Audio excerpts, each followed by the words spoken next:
తమ్ముడు ఎవరు హరిశ్చంద్రుడు చనిపోతే హరిశ్చంద్రుడు వారు భార్య ఎముడు ఎత్తుకపోతుంటే నా భర్తను కాపాడండి అంటున్నారు. ఇప్పుడు భర్తనే చంపేస్తున్నారు. కనుక ఈ ఆచారం పోవాలంటే తప్పనిసరిగా మనం ఆలోచన చేయాలి. అదేవిధంగా ఆ 18th సెంచరీలో ఆయనకు వచ్చిన ఆలోచన ఇవాళ రాహుల్ గాంధీ గారు ఇంప్లిమెంట్ చేస్తున్నారు.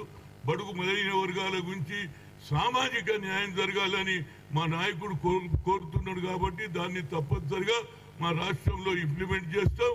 అదేవిధంగా నంబర్ 1 సిటీ కావాలంటే ఈ చెడు సాంప్రదాయాన్ని కూడా తప్పనిసరిగా దూరం చేసేసి ఇలాంటి వాతావరణాన్ని చెడగొట్టొద్దని, మహిళలకు ఉండే గౌరవం వాళ్ళకు ఉండాలి, మగవాళ్ళకు ఉండే గౌరవం ఉండాలి, భార్యాభర్తలు కలిసి ఉండాలి, పిల్లలు కూడా తల్లి మీద ప్రేమ చూపించాలి, భార్యాభర్త మీద ప్రేమ ఇద్దరు కలిసి ఉన్నప్పుడే సంసారం బాగుంటుంది. లేకపోతే తల్లిదండ్రులకే చంపేస్తే తండ్రినే చంపేస్తుంటే పిల్లల భవిష్యత్తు ఏం కావాలి, వాళ్ళు కూడా రేపు పెళ్లి అవుతుంది. ఇదే విధంగా ఏదైతే లవ్ అఫేర్స్ జరుగుతుందో ఈ లవ్ అఫేర్స్ పక్కకు పెట్టి ఆలోచన చేయండి. మీ లవ్ అఫేర్స్ తెలియకుంటే కావాలంటే మీరు పెళ్లి చేసుకోండి.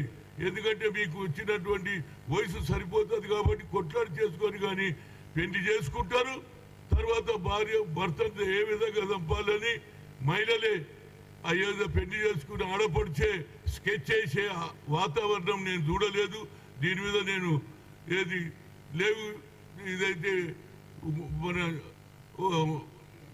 మన ఏది హైటెక్ సిటీలో ఏదైతే జరుగుతుందో అది కూడా బంద్ కావాలని నేను ఎవరికి శ్రీధర్ బాబుకు లెటర్ రాస్తున్నా.